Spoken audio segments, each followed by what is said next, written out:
Ok, muito boa noite. Aproveitar em primeiro lugar, agradecer ao professor pela disponibilidade por aceitar o nosso convite para estar aqui hoje. O professor Jaime, já aproveitando para fazer a apresentação, é médico, psiquiatra e também diretor do hospital, diretor-geral do Hospital Psiquiátrico de Luanda. O Dr. Jaime hoje será o moderador da sessão desta nossa conversa em torno das doenças ocupacionais dos profissionais de saúde. Esta é só uma oportunidade para cumprimentar a todos, já que hoje a sessão será toda dirigida pelo... Aproveitamos já para também agradecer mais uma vez à doutora Aida por ter aceito o nosso para estar aqui. Muito obrigado, doutora. É uma honra enorme e um prazer tê-la cá na nossa quinta-feira. Pronto, doutor Jaime, a partir de agora é tudo consigo, professor. Obrigado, espero que nos ouçam bem, não é? Sim, conseguimos. Ok. Primeiro, agradecer ao Dr. Jeremias por esta magnífica sessão que tem estado a fazer para com todos os profissionais de saúde e juntarmos-nos sempre numa sala de uma forma virtual. Para dizer, nos corrigir, eu não sou diretor do Hospital Psiquiátrico, já fui diretor clínico, já participei tanto na estrutura diretiva, estou a trabalhar no projeto de tratamento e desintoxicação de pacientes com dependência química no Bengo. Apesar que ainda continuo a prestar serviços acadêmicos no hospital psiquiátrico, para além de então ser também acadêmico na Universidade Católica, na Universidade de Agostinho Neto. Já não estou no cargo de diretivo e sou apenas diretor clínico do Hospital Psiquiátrico de Luanda. Acredito que lá em casa perceber. Muito obrigado pela correção, professor. Exato. Já estamos na reta final, são as nossas idades profissionais e agora precisamos de um pouco. No entanto, nós hoje temos um tema extremamente importante, atuante, moderno, que tem estado a preocupar a sociedade. Não só a nossa, que é a parte que faz a profissão da saúde, mas também, no entanto, num campo geral, todas aquelas pessoas que têm uma ocupação.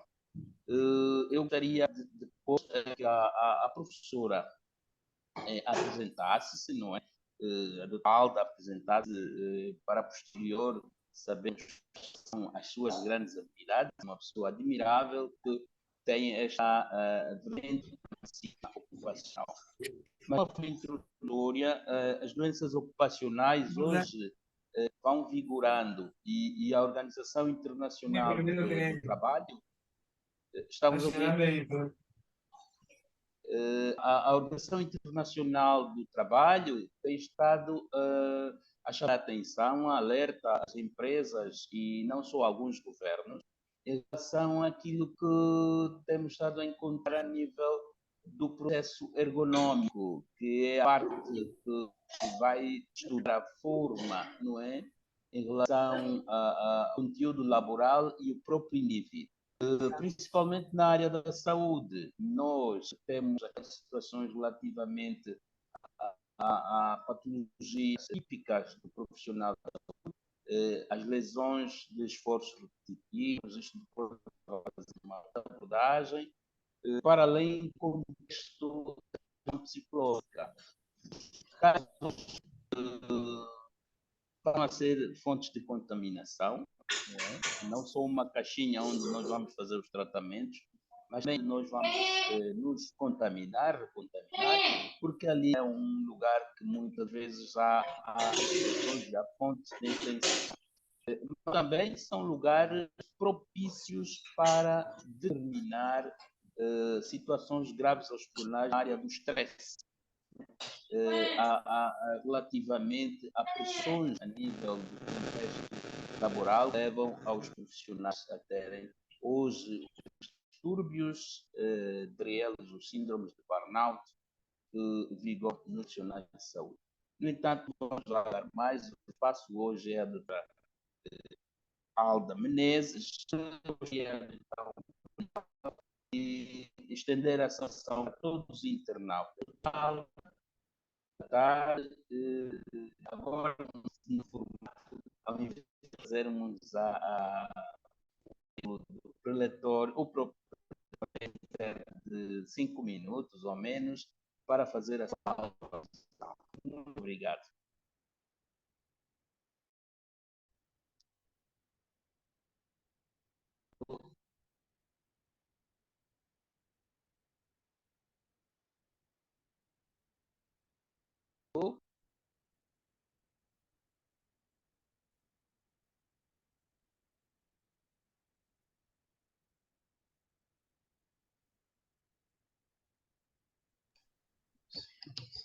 Muito boa tarde.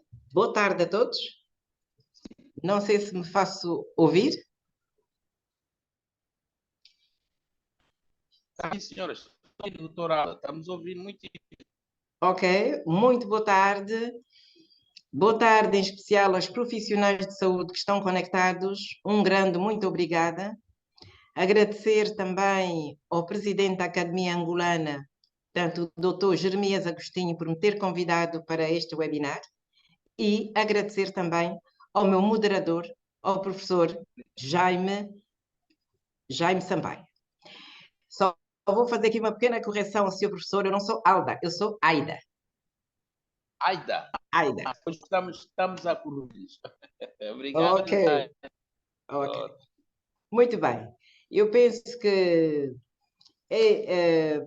quero parabenizar o presidente da Academia, portanto, o Dr. Jeremias, pela criação deste webinar, que não são mais do que seminários online, mas que de facto têm tido muito destaque.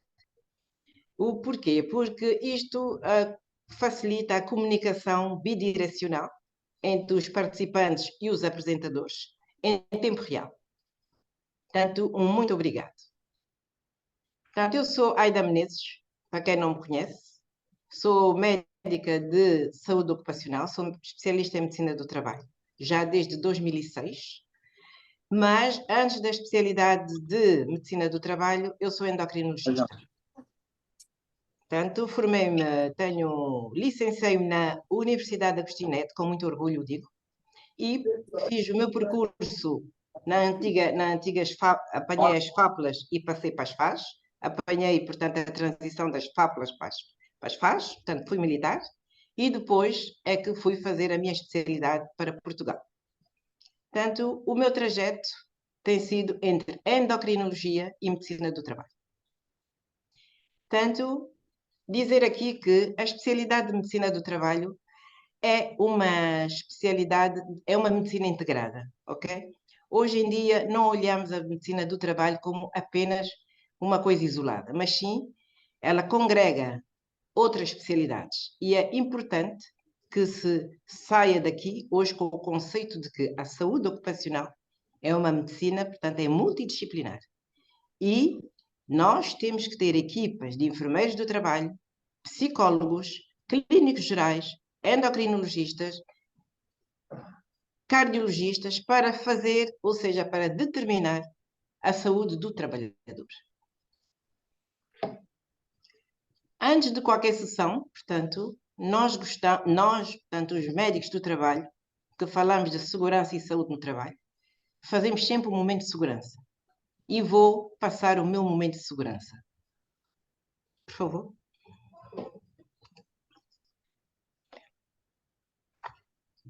Pessoal, para ativar a partilha.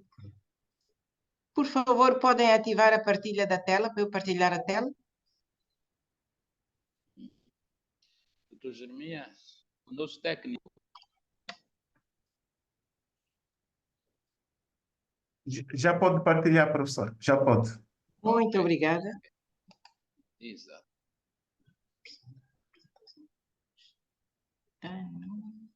Ainda não.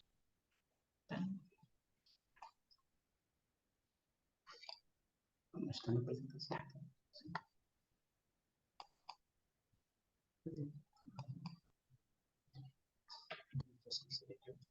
Conseguem ver? Portanto, o primeiro slide. Ainda não. Eu penso que o nosso técnico tem que voltar a Ok. encaminhar. Ainda não está. Ok, vou já.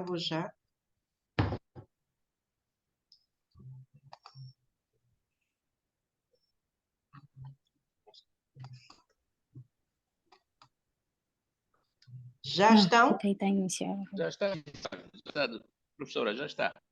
Muito obrigada. Ok. Vamos então, o webinar, portanto, será sobre doenças ocupacionais dos profissionais de saúde, como evitar ou como prevenir. Vamos passar então para o momento de segurança.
Bom, penso que palavras não existem para fazer uma breve, portanto, nota sobre o vídeo que acabamos de ver. Muito bem, então vamos entrar para o nosso tema. Qual a importância da segurança do trabalho em hospitais? Todos nós sabemos que o ambiente hospitalar tem propósitos bem conhecidos, sendo o principal dar assistência médica a pacientes. E apesar do tratamento e a saúde serem o objetivo final, o local oferece riscos para a segurança de pacientes e profissionais. Por isso, é premente a necessidade da segurança do trabalho em hospitais. A segurança do trabalho em hospitais visa diminuir as possibilidades de acidentes, sem prejudicar o seu funcionamento normal. Para isso, a direção do hospital, a gestão do topo, ou seja, as administrações, em conjunto com a medicina do trabalho, precisam de identificar possíveis não conformidades e investir em ações de consciencialização e prevenção. Os profissionais de saúde, como todos sabemos, estão expostos a vários fatores de risco, de vária natureza. Entre eles, eu destaco os riscos químicos, físicos, biológicos, ergonómicos, como o professor também disse, psicossociais e organizacionais. Vamos começar por falar, portanto, dos riscos químicos. Os riscos químicos mais frequentes com que os profissionais de saúde se deparam são os citostáticos. Todos nós sabemos que os citostáticos são medicamentos usados no tratamento de doenças oncológicas cancerosas, no sentido de serem destruídas as células cancerígenas. Não nos esqueçamos que estes citostáticos também destroem as células normais. E a maioria dos fármacos usados em oncologia é classificada como carcinogénica, ou seja, também produzem cancros. Por isso, os manipuladores os profissionais de saúde que manipulam os citostáticos são profissionais de risco. São profissionais que precisam de ser monitorizados pelo médico do trabalho. São profissionais que, para mim, como médica do trabalho, portanto, são profissionais que não irei ver, não os vejo de forma anual, mas sim de forma semestral, de 6 em 6 meses. Para uma manipulação de citostáticos eficaz, é necessário ter a chamada, portanto, como vocês veem aqui, a chamada uma câmara de fluxo laminar. O que é isto de uma câmara de fluxo laminar?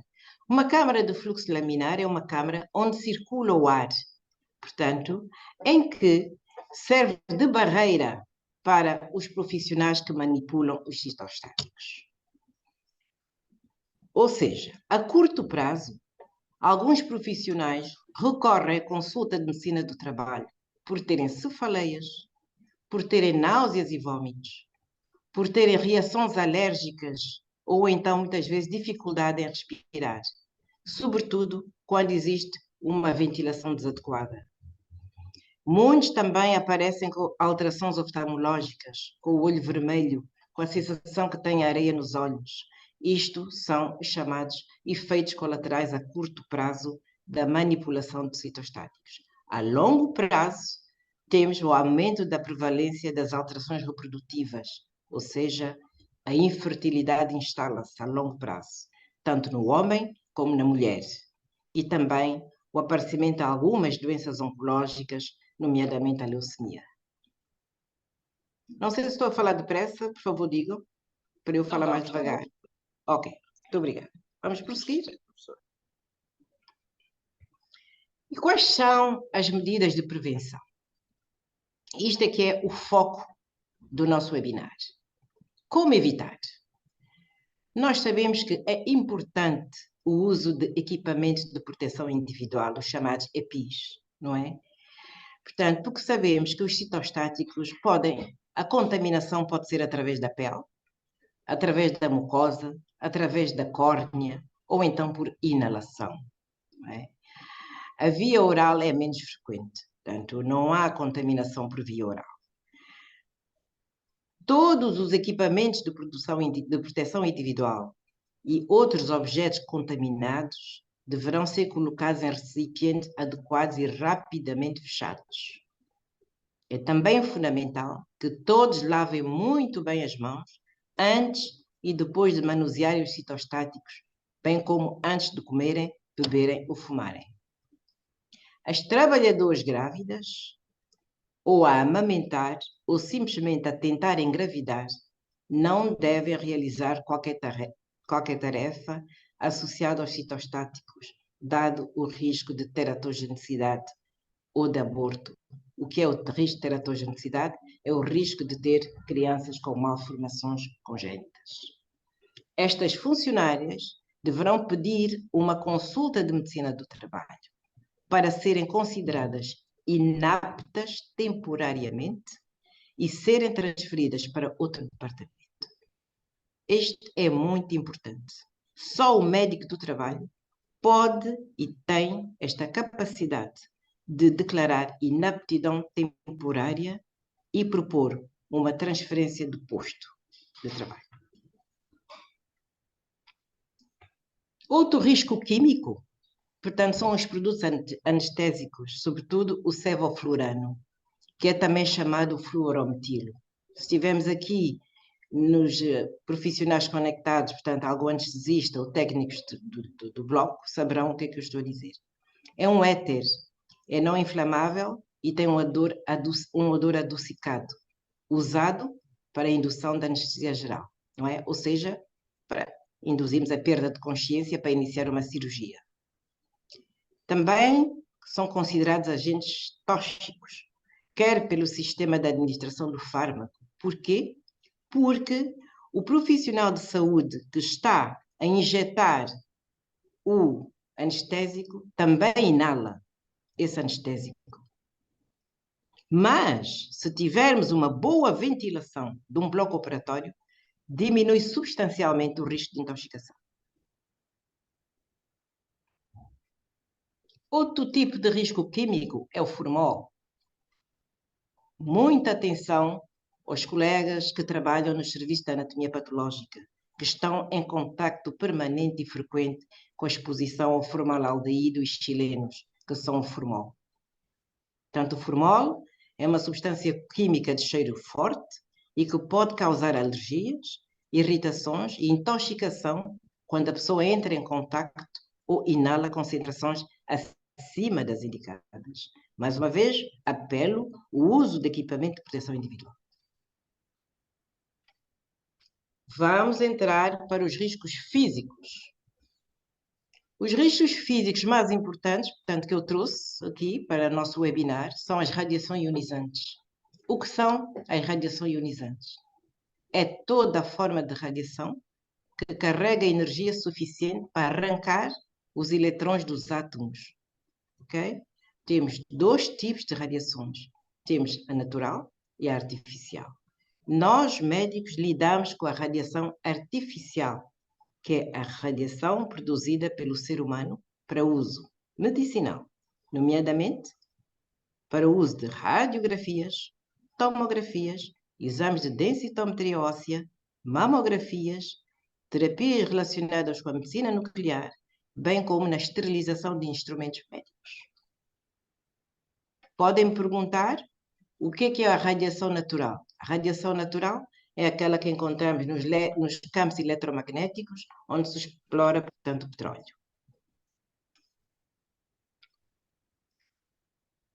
Portanto, a radiação, quais são os efeitos da radiação ionizante? A radiação ionizante pode produzir diferentes efeitos no organismo vivo. Esses efeitos dependem diretamente dos fatores como o tempo de exposição, isso é muito importante, portanto, o tempo que estamos expostos à radiação, a quantidade da radiação absorvida e a intensidade da fonte emissora. Portanto, é muito importante que os colegas, portanto, retenham isto. Depende, portanto, do tempo de exposição, da quantidade da radiação absorvida e da intensidade da fonte. Sabe-se que as radiações ionizantes aumentam o risco de aparecimento de neoplasias ou de cancros. O efeito crônico da radiação estão relacionados ao surgimento de cânceres em diferentes órgãos. Quais são as medidas de prevenção? Ou seja,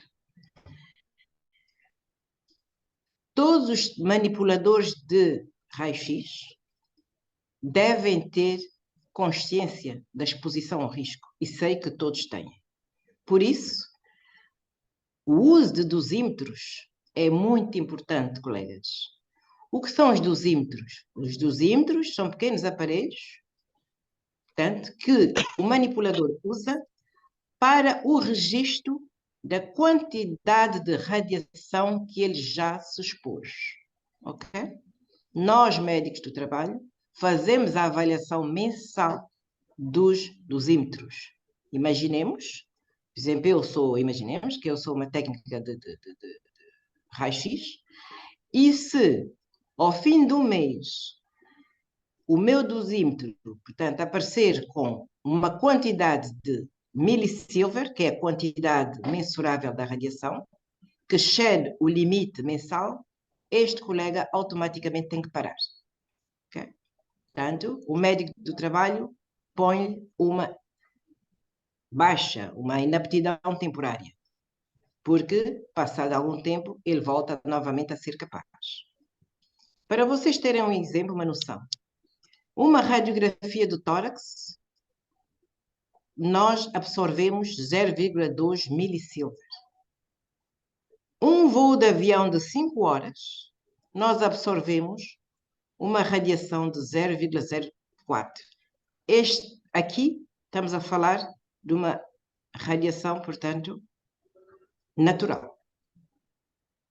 Uma mamografia faz absorver 0,60 milisieverts. A dose letal é de 5.000. Portanto, quando eu ouço dizer muitos colegas, não vamos irradiar, não. Uma radiação do tórax não tem quase nada.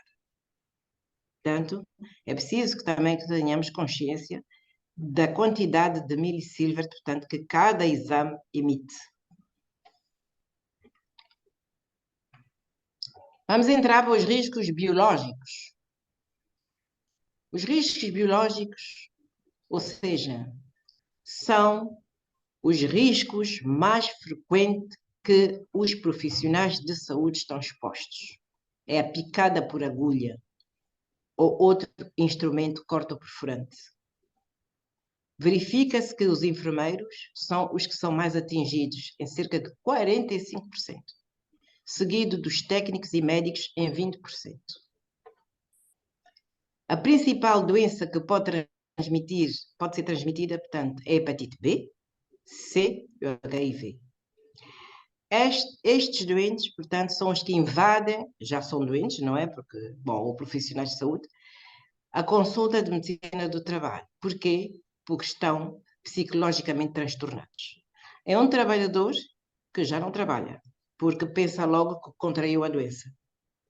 Portanto, e nós temos protocolos para a picada por agulhas ou por instrumentos cortoperfurantes.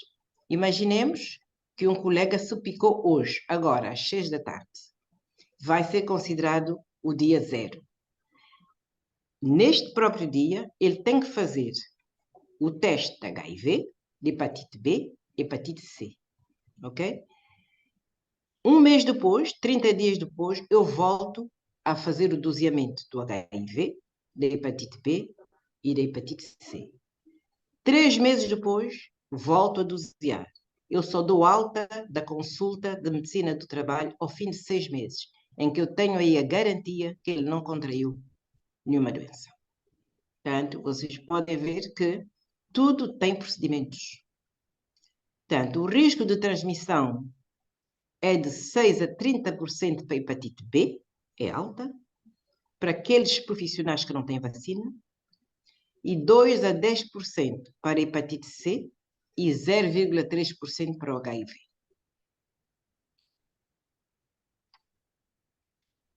Outro tipo de risco biológico muito importante, mas muito importante, e que neste momento tem um certo destaque, é a tuberculose a meio laboral.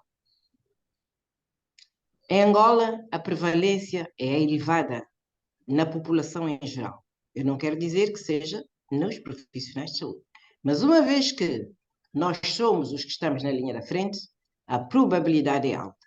Colegas, e um estudo feito pela OMS quantificou que os profissionais de saúde, a incidência desta patologia é de 4,1 a 9,8% por ano em países não desenvolvidos. O nível de maior contaminação destacou-se no serviço de urgência, no serviço de epidemiologia, medicina interna, microbiologia, anatomia patológica, como serviços de primeira linha. Portanto, apelo ao uso de equipamentos de proteção individual. A máscara é importante. Estes riscos que eu ponho aqui, portanto, bom, isto se os colegas tiverem interesse, eu depois posso partilhar estes slides, mas aqui eu faço uma relevância importante a nível das profissionais grávidas. sobretudo para o citomegalovírus, uma vez que não existe vacina, é muito facilmente transmitido pelos fluidos orgânicos, sobretudo na saliva e urina, e é teratogénico. Okay? Quanto à influência, portanto, que é o vírus da gripe, estima-se que 20% dos profissionais de saúde sejam infectados anualmente. A disseminação fica potenciada porque os profissionais geralmente, portanto, continuam a trabalhar, não é? Não deixam de trabalhar porque têm uma gripe. Outros riscos são os riscos psicossociais, ou seja, o stress laboral, o bullying, o burnout e a violência. Não é? As profissões associadas à saúde estão, na sua maioria, associadas ao stress laboral. Os estudos revelam que os enfermeiros, cerca de um quarto apresenta stress, depressão e ansiedade, por vários motivos. Pela elevada carga de trabalho, falta de controlo e autonomia, ou seja, nas suas tarefas. Muitas vezes o enfermeiro é capaz, mas não é autónomo porque o médico não deixa. Falta de apoio da instituição e ou de outros colegas.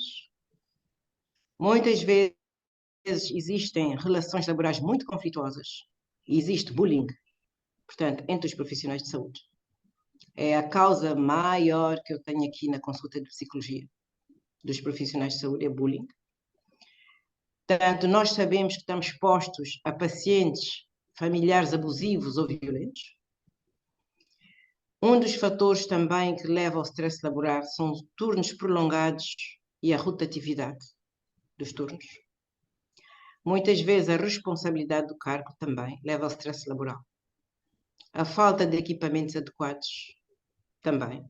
E para além disso, é muito frequente os profissionais de saúde terem de se confrontar com o sofrimento dos pacientes e familiares e não poderem resolver o problema. A ausência de locais para repouso dos enfermeiros, não é? Não ter condições, portanto, para ter pelo menos 4 horas de descanso. E a ausência na progressão na carreira. Não saber o seu futuro é causa de um grande stress laboral para qualquer um. Os riscos ergonómicos, portanto, são as lesões musculoesqueléticas, não é? Muitas vezes, portanto, o que eu noto, o que eu tenho na consulta são as cervicalgias, as dorsalgias, as lombalgias, não é? Por causa, portanto, da mudança da postura do doente acamado, que muitas vezes é um doente que não tem mobilidade e os profissionais, portanto, veem-se aflitos, não é? Mas hoje em dia, por acaso eu não pus, há elevadores próprios, portanto, para fazer o levante dos doentes acamados. Isso veio reduzir substancialmente, portanto, as lesões musculoesqueléticas. Porquê? Porque elas têm um impacto na qualidade de vida do trabalhador, o que leva frequentemente ao absentismo. O maior número de causas de absentismo é por lesões musculoesqueléticas. Conclusão. Os profissionais de saúde estão expostos a inúmeros riscos e frequentemente têm tendência a ignorá-los ou a menosprezá-los. Apelo que a criação de serviços de saúde ocupacional, de medicina do trabalho nos hospitais públicos ou privados, tem que ser uma conquista, tanto porque isso vai minimizar os riscos de saúde dos funcionários, aumentando a satisfação laboral, aumentando a produtividade e os lucros da empresa através da implementação de programas de segurança do trabalho, vigilância periódica da saúde do trabalhador, implementação e cumprimento de normas de segurança e, sobretudo, consciencialização dos profissionais de saúde sobre várias matérias, como a eliminação correta de resíduos hospitalares, a utilização correta de equipamentos de proteção individual, entre outros. E termino aqui a minha sessão. Muito obrigada.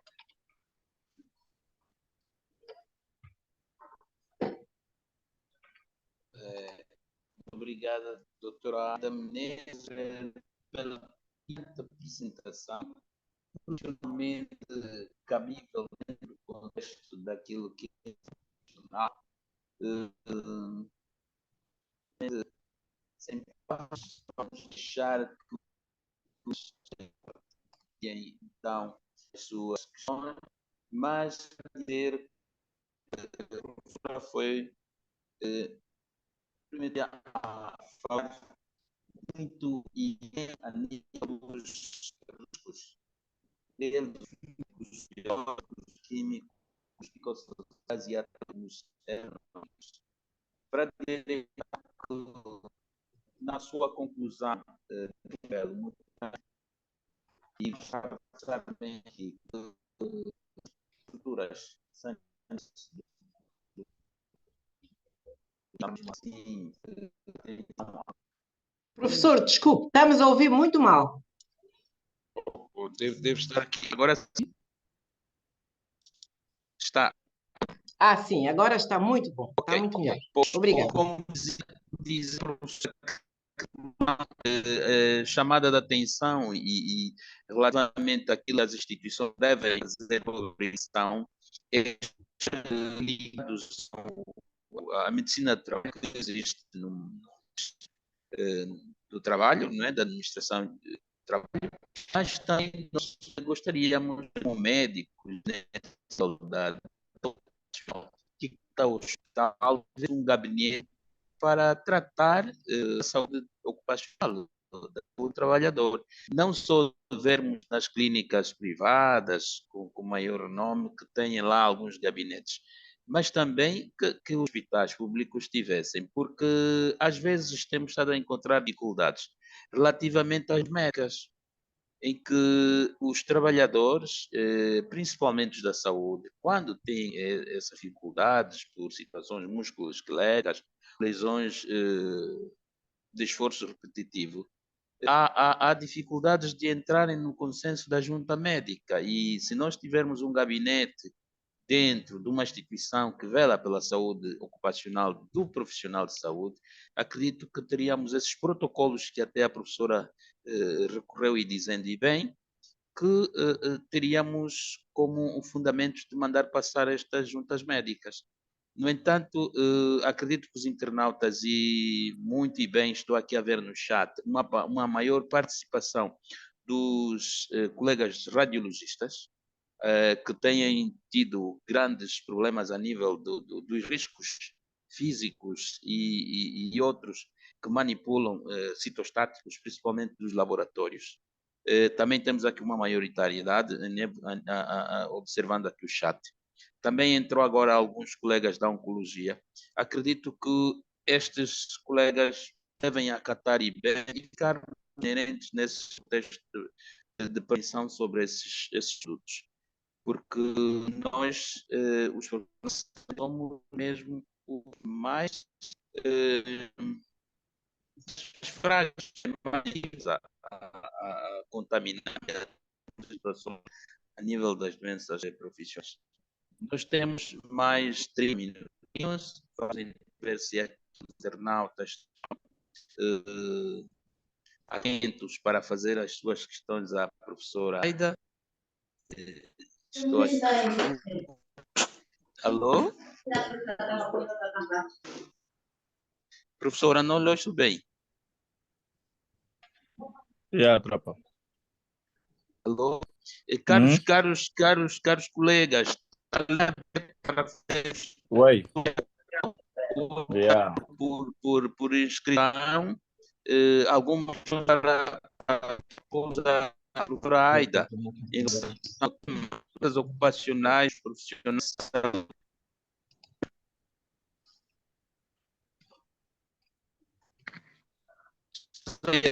Algumas sugestões, algumas situações que queiram compartilhar para os colegas verem e daí termos um contexto preventivo. Né? Vamos partilhar alguns minutinhos para frente e fazer questão, porque daqui muita gente ir algo pode levar algum mais sobre e prevenir novidades sanitárias sobre questões ligadas mesmo sobre alguns pontos inerentes às doenças no profissional da saúde. O professor também foi bem situação ergonômica, nós temos estruturas que não estão adequadas, salas para fazer ecografias apertadas, lugares para fazer exame radiológico juntos, a lugares faz refeição. Então, estas precisamos enumerá-las para ver a solução. Espera alguma imagem, uma coisa.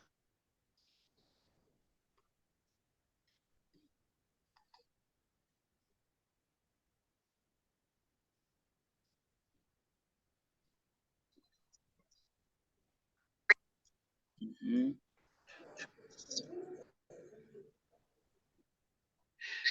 Temos aqui alguma pergunta, professora, que vem do Facebook. O que devemos fazer para lidar com os números elevados de mortes nos hospitais tem afetado psicologicamente?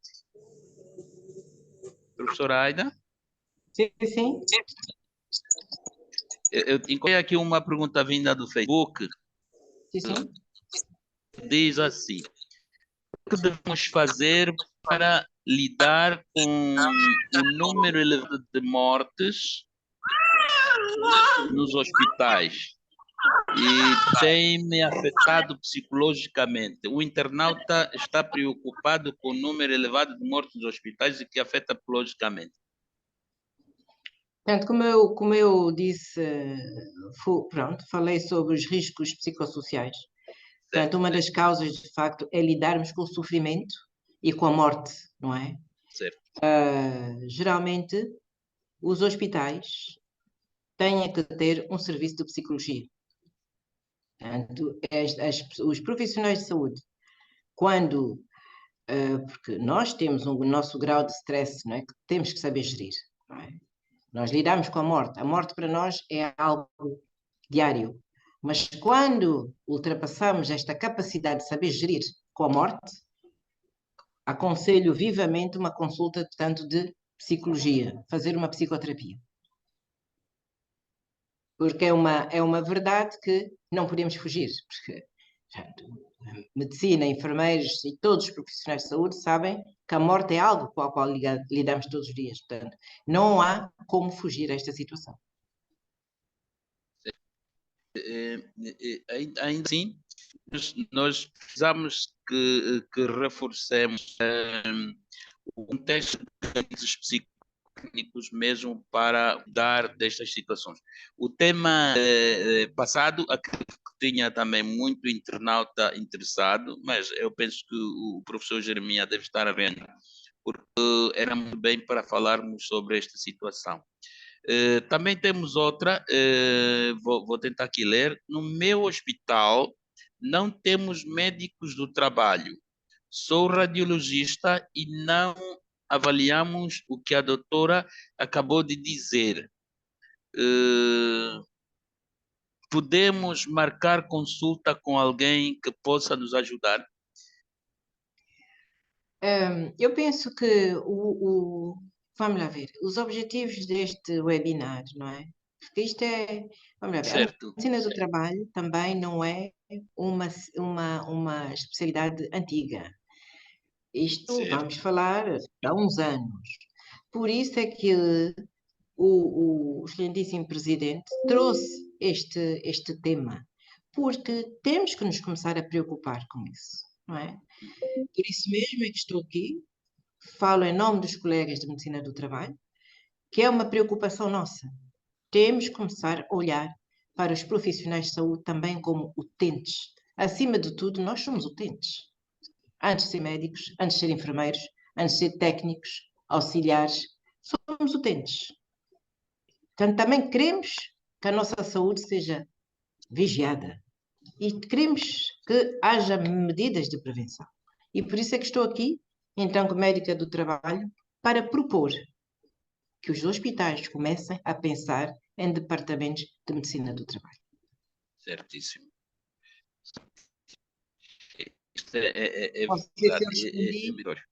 Não sei se respondi a colega ou ao colega, não sei. Mas caso queira mais pormenores poderei dar. Acredito que sim, professora. Mesmo temos que incentivar isso. Eh, Como já dissemos no princípio, que quando não tivermos alguém que nos organize, nos determine, então nós não teremos como nos prevenir. Porque, como disse bem nos consultórios de medicina do trabalho, aparecem muitos profissionais quando acidentalmente têm uma picada com uma agulha, ou então acidentalmente cortaram-se com um bisturil. E porquê? Porque, pronto, devia ter estes cuidados todos, ou então termos que semanalmente alguns temas de como prevenir as nossas situações a nível dos hospitais. Doutor Jeremias, professor Jeremias, alô? Professor Jeremias não está. Sim, professor, estou sim. Hoje estamos sobre esta abordagem. Os internautas estão em massa. Eu pude registrar cerca de 82, até mais ou menos uns significa que estamos em alta. Mas seria muito mais questões para levarmos a ribalta sobre a situação que é importante e é preocupante. Exatamente, sim. Professor, todos os que se encontram na Oi, sala, nessa altura que o professor está a moderar as perguntas e sim, respostas, as pessoas certo. podem ligar os seus microfones quando quiserem e colocarem Pois é, perguntas. Os microfones já estão ativos, todos eles estão ativos, qualquer oh, um certo. pode Está ligar bem. e Muito, colocar as muito bem, perguntas. professor. Mas está aqui no Facebook também que diz assim, que é para Freud. Sou enfermeiro e é verdade que a doutora disse, não temos local de repouso nos hospitais públicos. Em hospitais privados temos. Isso causa um cansaço após o turno.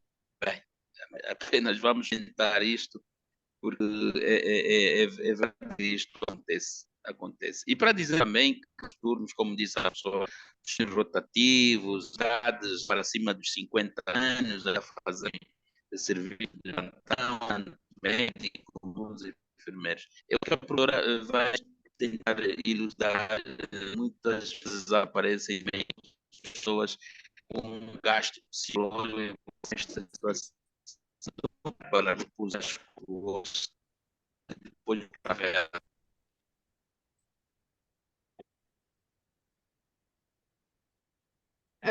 Professor, senhor professor, não, eu não percebi a pergunta, não sei, está-se a ouvir mal? Eu ouvi mal. Pois é, eu vou repetir. Faz favor, faz favor. Ele diz que é enfermeiro Sim. e é verdade que a doutora disse: não temos local de repouso nos hospitais públicos. Em alguns hospitais privados temos. Isso causa muito cansaço após o turno. Sim, claro. Deu para perceber? Sim, percebi. Muito obrigada. Vou tentar responder. Por isso é que eu digo que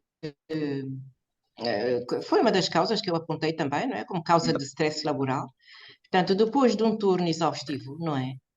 É necessário, portanto, termos um descanso, um local onde possamos descansar. Eu não digo dormir, porque ninguém dorme no hospital, não é? Ninguém. Estamos sempre sob tensão. Mas pelo menos esticar as pernas, bom, é importante. Mas lá está, só formando departamentos de medicina do trabalho é que estas queixas são registadas, porque muitos trabalhadores não se queixam com medo de serem despedidos. Certo, Portanto, as pessoas não se queixam, certo, mas ao médico do trabalho ele vai se queixar. certo. Ele vai fazer, Vai. ele vai falar comigo, vai falar connosco e encontraremos uma solução conjunta. Mas também quero aqui dizer que se a gestão de topo e se as direções dos hospitais não tiverem Sim, sensibilidade, nada certo. disso acontecerá. Portanto, primeiro passo é sensibilidade das direções dos hospitais. Colegas, podemos querer fazer, mas se as direções dos hospitais não estiverem sensibilizadas, não vamos conseguir nada. É verdade. Ok? É verdade. Assim mesmo, também, como disse a professora, as escalas a nível das pessoas com maioridade, 50 anos, ainda a fazerem turnos noturnos, são situações extremamente drásticas. Mas Então, ainda sim, temos aqui mais outra, professora. A falta de atendimento humanizado pode estar relacionado com o síndrome de burnout nos profissionais de saúde em hospitais públicos. Os profissionais se comportam de forma diferente nos hospitais públicos e privados.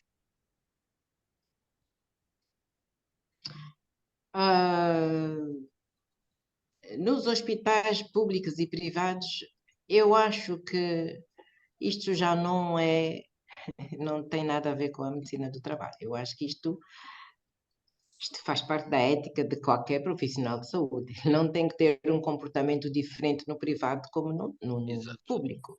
Isto foge para além daquilo do médico do trabalho. Eu acho que temos que ter ética médica, temos que, os nossos comportamentos não podem variar só porque nos pagam mais, então vamos ser mais humanos. Não, não concordo, discordo. É verdade. E não hei de ajudar nenhum profissional de saúde que o faça. Porque acho que nós, todos, um dia vamos estar do lado de lá. E gostaríamos muito de ser bem tratados. É verdade. Eu tenho aqui um exemplo que eu quero partilhar com todos. Sim. Eu vi-me numa situação um bocado complicada, não é? Porque tínhamos um colega que é cirurgião e que é HIV positivo. E o colega foi admitido e isto por acaso aconteceu numa clínica privada em que fazem exames de admissão a todos os profissionais de saúde que são admitidos. E qual foi o meu espanto? Quando eu pedi os HIVs, vinha positivo.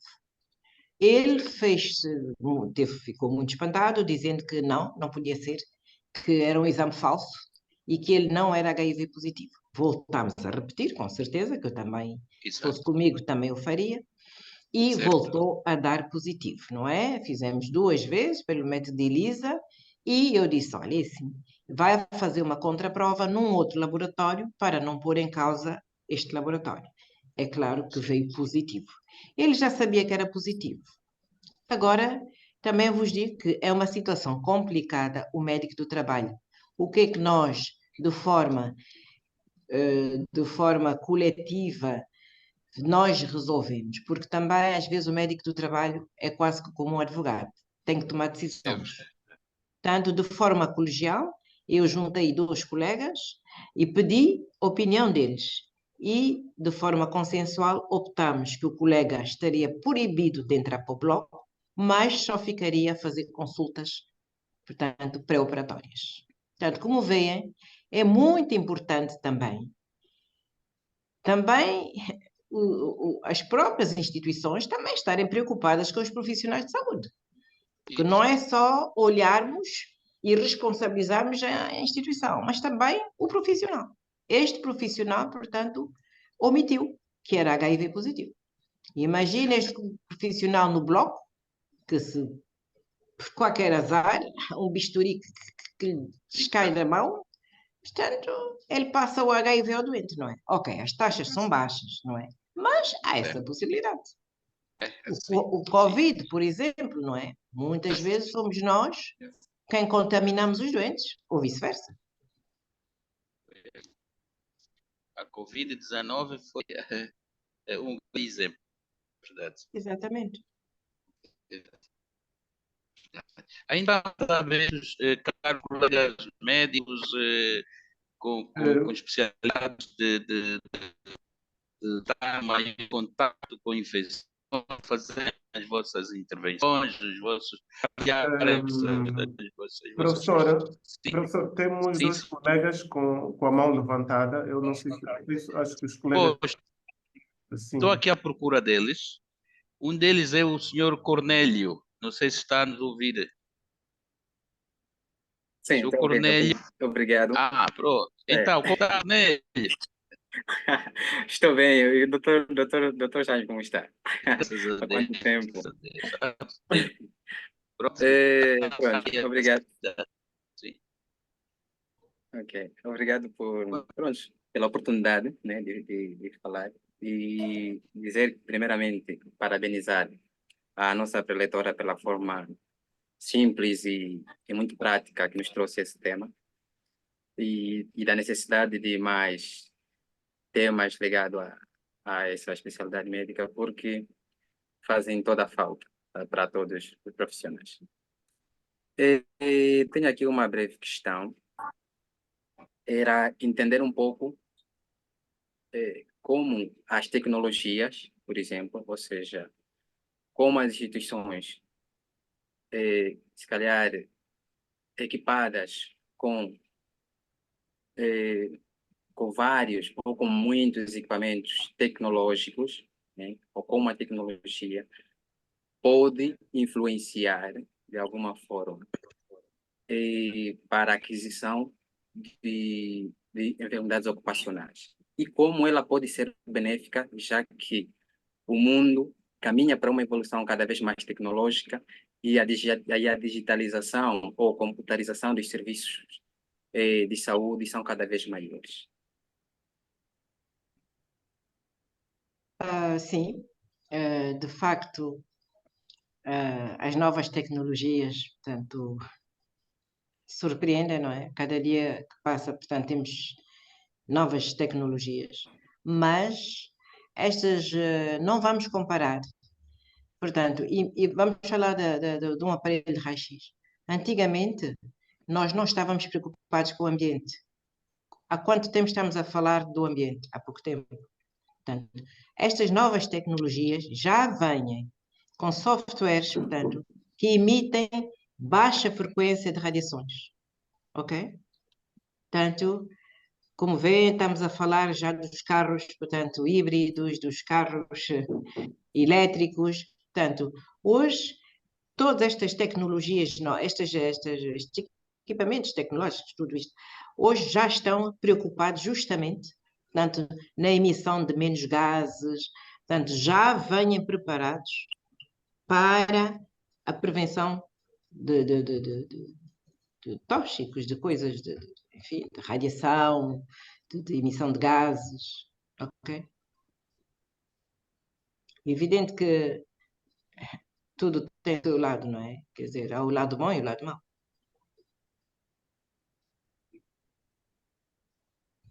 Mas penso que temos que olhar com positividade, não é? Com bastante positivismo, portanto, sobre estas novas tecnologias. Eu estou perfeitamente alinhada e acho que é o futuro. E não nos preocupe. E quanto mais aderirmos aos projetos, aos programas, à prevenção, portanto, melhor será para todos.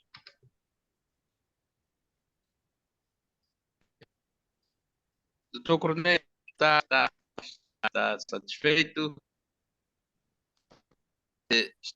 O senhor Tavares, penso que temos de dar a palavra para si. Sim, está. Boa noite, Boa noite. Boa noite. Boa noite, doutora Aida, doutor Jaime, a todos os colegas que apresentem. Muito boa noite. Sim, eu estou com uma inquietação. No caso dos técnicos de radiologia, e não só, né? Como na enfermagem, nas clínicas, naqueles casos que os técnicos estagiários, perante a execução de suas práticas, há pacientes que renegam, né? Renegam que os estagiários façam, ou seja, renegam que os técnicos estagiários atendam-os. E perante esta situação, muitas das vezes os técnicos ficam assim desmoralizados e atingidos com este tipo de negação. Perante este caso, o que deve ser feito para ajudar psicologicamente, né, o técnico estagiário?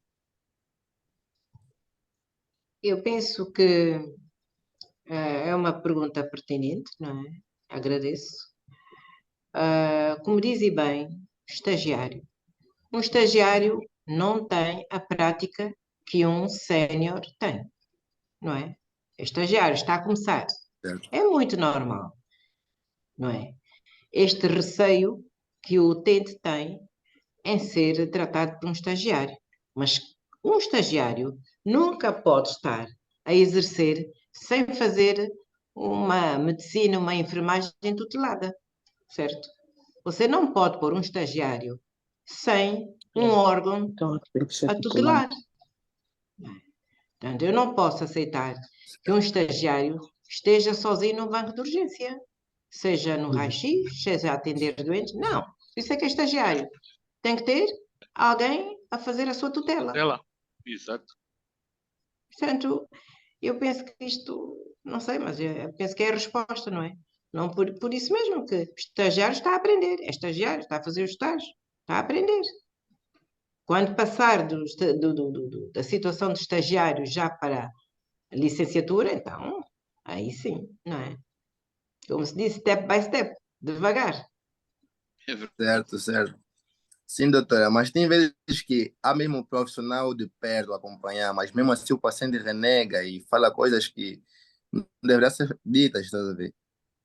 Além deste caso complicado.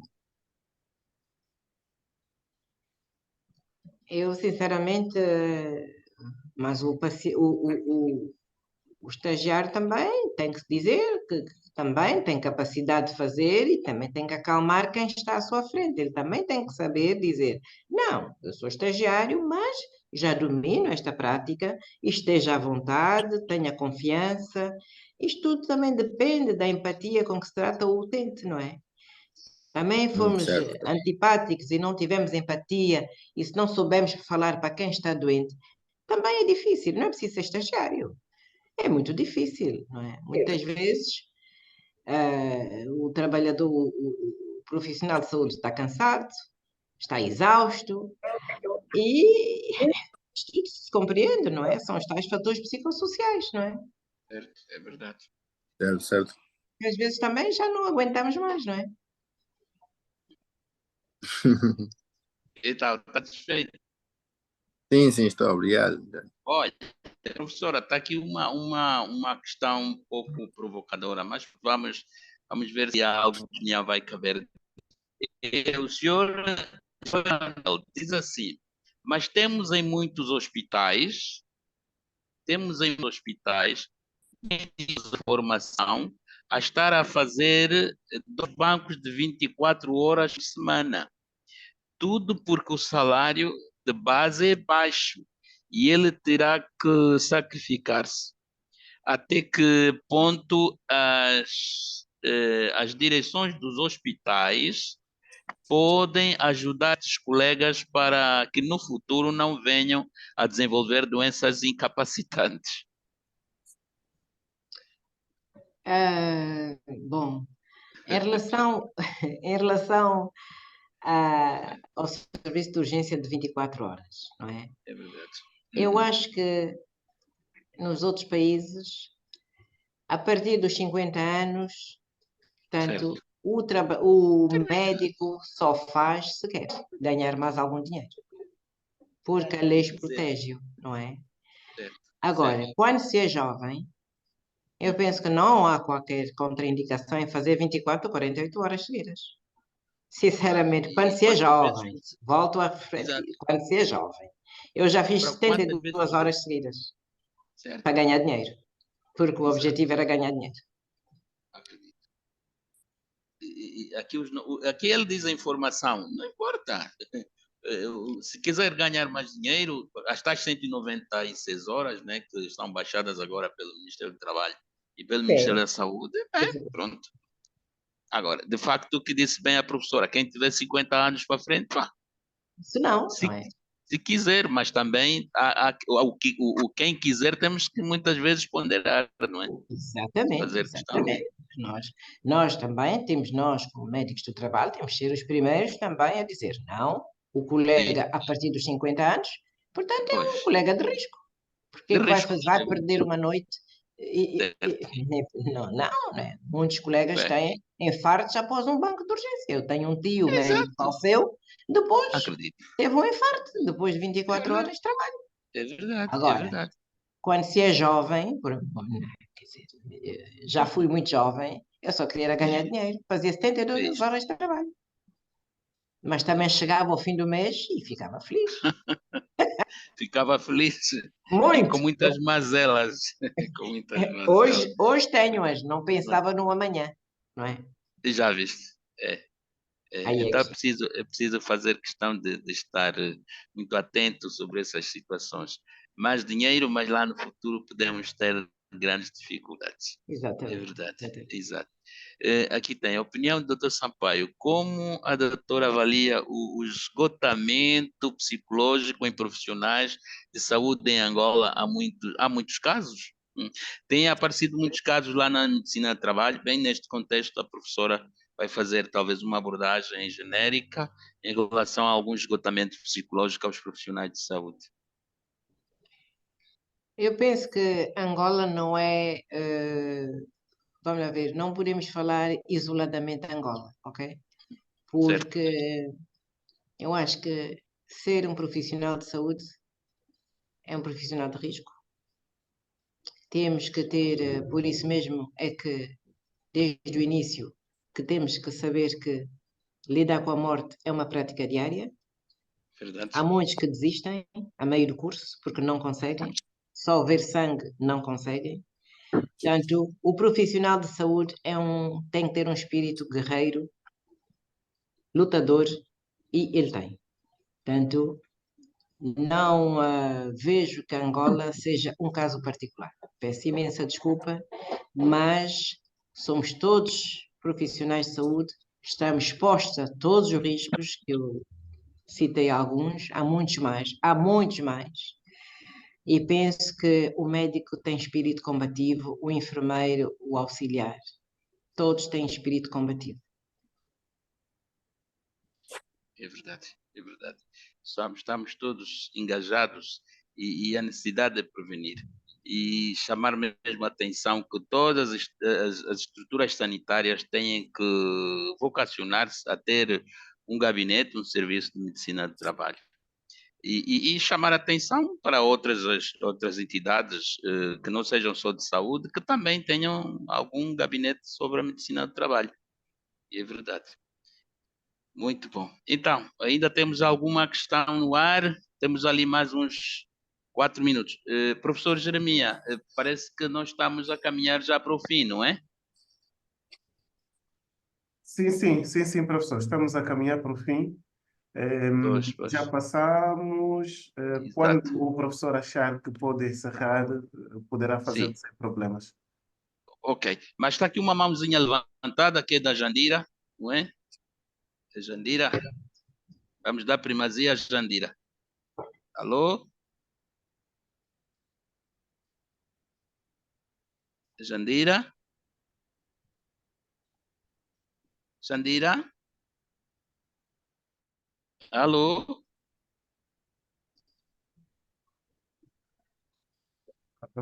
Parece que está com. Jandira Mavo. Não nos ouve. Vamos procurar o Amado. O Amando. Amando? Amando tem o microfone fechado. Amando? O Armando tem que, Liga o microfone, tem que Amando. ativar o som. Agora está melhor. Ok, está melhor sim. Vamos, Amando. Tá certo. Oh, desligou outra vez. Desligou outra vez. Desligou outra vez. Desligou. Jandira?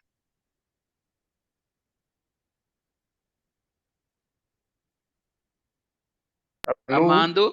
Sim, boa noite. Amando, sim, pode falar. Boa noite. Não, não desliga o telefone. Não Sim, desliga o sim, interfone. perfeito. Bem, Ok. eu queria intervir na questão do estagiário, que foi muito bem abordada pela FITEA. É a questão do estagiário, né? Faço parte de um hospital-escola, que, por sinal, tem profissionais e também acaba por ter estagiários. É verdade que os estagiários devem estar acompanhado com um profissional já treinado, que por sinal os acompanha. Mas será que o termo em si, estagiário, não acaba por ser pejorativo? Também não cria assim uma dúvida ou uma insatisfação para o próprio utente, né? Ou seja, a pessoa que vai buscar uma ajuda médica. Será que não podia se usar uma outra expressão para não, digamos, não chamar muita atenção ao utente? Então, queria também ouvir um subsídio da doutora, né? Ou também, quiçá, de um dos participantes, nesse quesito, né? Se não podemos mudar o termo estagiário.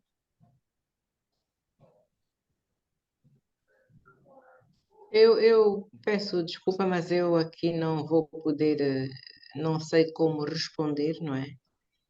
Porque quando nós começamos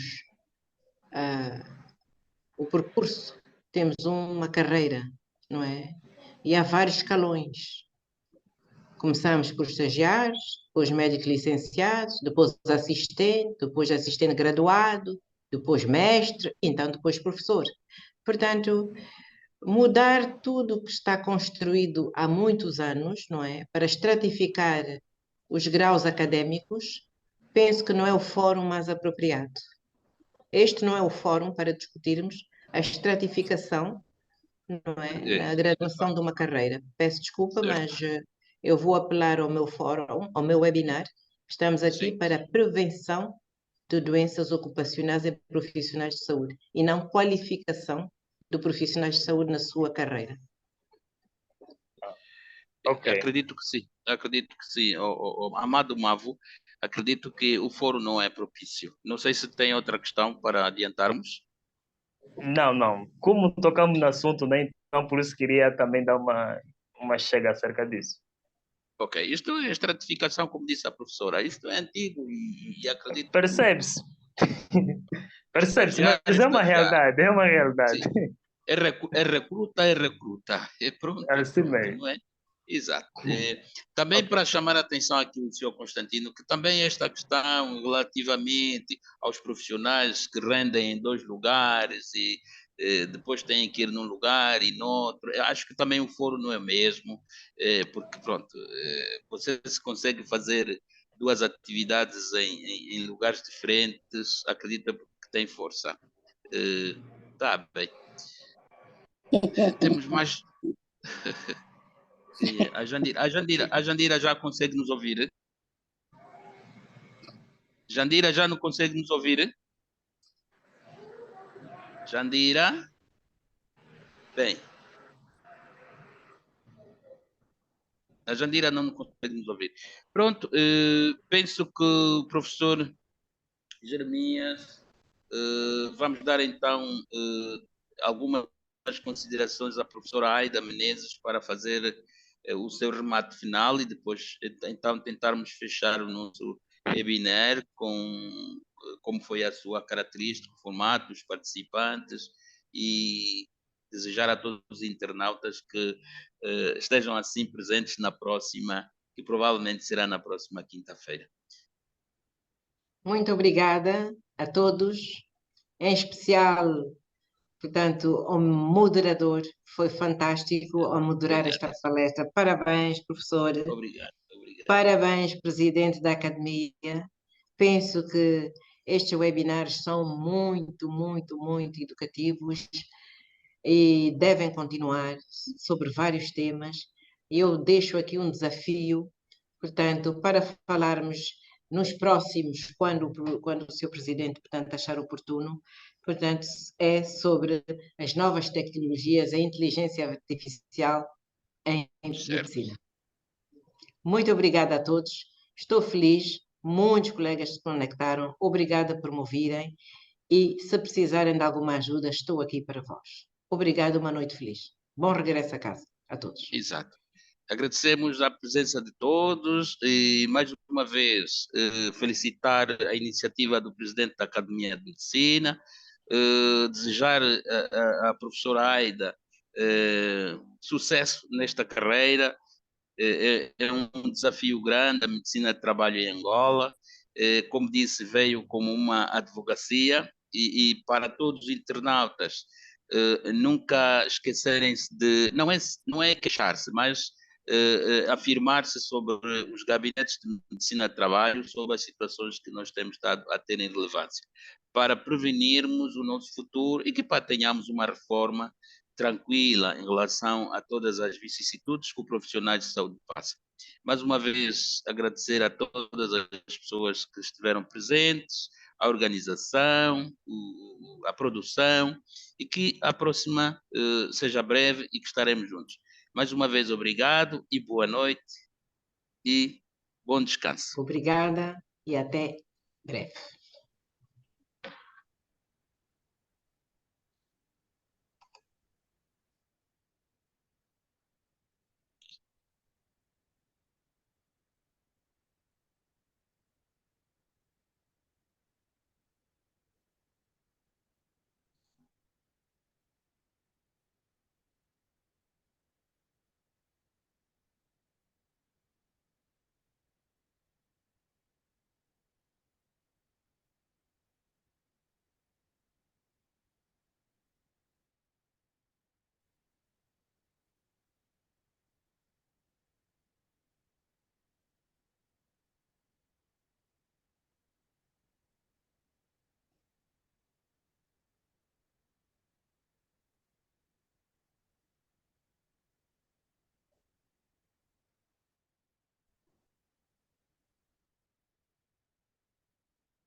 Bem, muito obrigado a todos. Obrigado, professor Jaime, por ter dirigido essa sessão. Obrigado, doutora Aida. Caros colegas, próxima semana vamos ter mais uma conversa aqui, com certeza interessante. Hoje nós tivemos um recorde de casos, foram aproximadamente, um recorde de participantes, foram aproximadamente 90 participantes. Isso mostra o interesse que as pessoas viram no tema, o que é muito bom. Muito obrigado, doutor Jaime, mais uma vez. Muito obrigado, doutora Aida. Próxima semana teremos aqui o doutor Oliveira Siquito e o doutor Wilson Fande, que vão falar-nos sobre um caso, malária por plasmódio falciparum e o risco de tromboembolismo nesse doente. Isso é a propósito de um caso clínico já publicado em revistas internacionais feito por médicos